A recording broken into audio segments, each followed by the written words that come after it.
Last week we discussed about David in the King Saul's palace, how many children the King Saul have, how David got promotion from an armor bearer to a captain of 1,000 soldiers.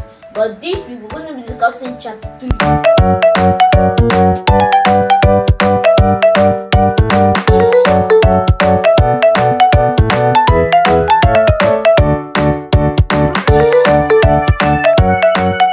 Hello everyone, welcome to the Children's Bible Discussion with the Generals. My name is David Bader, and today we're going to be discussing chapter 3. David is anointed to become the next king of Israel. So before I continue, guys, I'm going to be asking you questions when I'm done reading, so it will be question time. Okay, chapter 3. David is anointed to become the next king over Israel. God told Prophet Samuel to go to the house of Jesse and anoint another king over Israel amongst its sons. Jesse gathered all his sons before the prophet, but he forgot to invite David, who was at that time in the bush, obediently caring for his father's sheep. 3 of David's brothers were soldiers. They preferred protecting Israel from their enemies to keeping their father's sheep.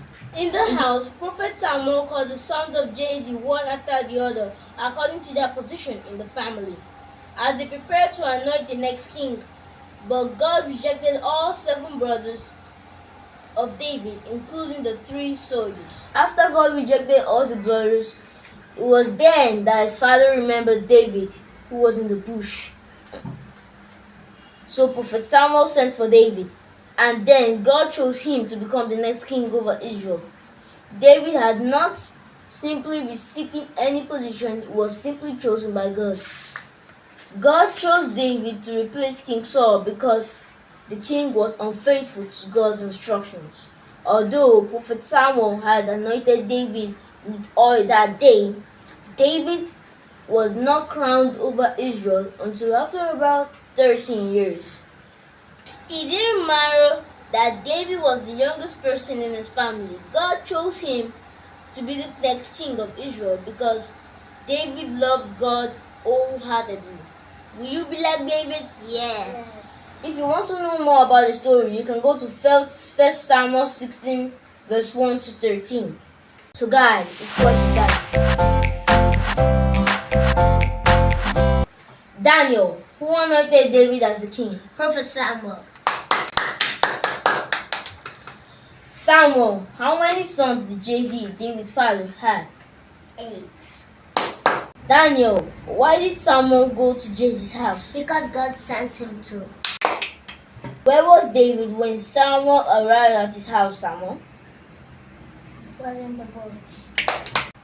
Daniel, why was King Saul rejected by God? Because he was unfaithful to God's words.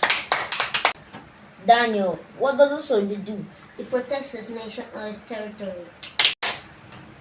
Samuel, did David fight for his position? No. So guys, as you always know, if you used to follow us in chapter 1 and chapter 2, you know what I want to say next. And it's, what did you learn from the story? You can drop the answers in the comments, and you can also drop what you learned from the story in the comments. So Daniel, what did you learn from the story? I learned that you must be faithful to God in everything you do, because if you are not faithful to God, you can lose that position. Samuel, what do you learn from this story? I learned that it's good to obey your parents. So guys, what I learned from the story is David was simply not seeking any position.